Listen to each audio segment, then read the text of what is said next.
is a stark reminder that we must act swiftly and decisively to protect the lives and the dignity of every woman and girl in Kenya. We know that every 4 out of 5 women killed is out of intimate partner violence, which means that our women are being killed in places they consider safe. I send my condolences and those of these leaders standing here with me to those who are in pain today because of these tragic events. I commend the women leaders for their commitment and the practical proposals and solutions that they have put forward to end this scourge. This challenge requires the combined efforts of government, religious leaders, parents, teachers, civil society, and all citizens of goodwill. Protecting our daughters, sisters, and mothers begin at home, in our communities, and through all other institutions. Let me reiterate that the government, in its women's agenda, is explicitly committed to ending all forms of violence. As leaders, we are united in the resolve to ensure that justice is swift and efficient. I have instructed the criminal justice actors to execute their mandate without delay, holding perpetrators of femicide fully accountable. Gender desks in police stations must be enhanced, and we will introduce similar gender desks services in hospitals to ensure victims receive immediate attention and care. At the same time, we must equip our young people with the skills and awareness to navigate the risks they face in society. Social media has become a dangerous avenue for exploitation, and I urge our young people to treat strangers on these platforms with utmost caution. Parents, schools, churches, and community organizations must step up to provide life skills, counseling, and guidance to our young people. We urge religious leaders, too, to use their platforms to speak positively about women leadership, women engagement, and help congregations understand that women's rights are also human rights, creating a positive environment for women and our children. The government of Kenya is committed to ensuring that the structures that respond and support survivors do not re-victimize them. Matters psychological support and safe spaces for women and children are a priority in my office.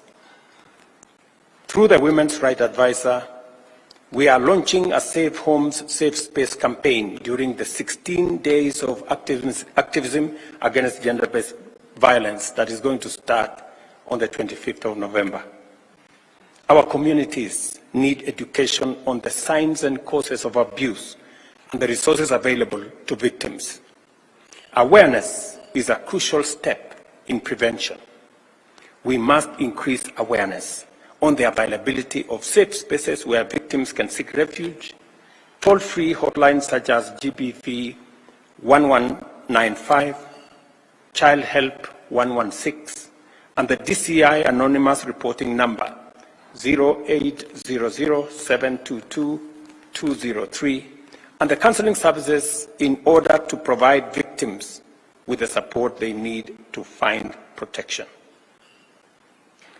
As we approach the 16 days of activism against gender-based violence, the women leaders standing here have agreed to embark on a nationwide awareness campaign to confront this vice head-on.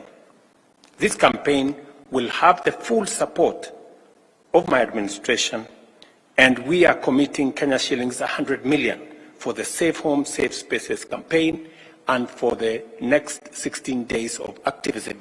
And these women leaders will lead the way in making sure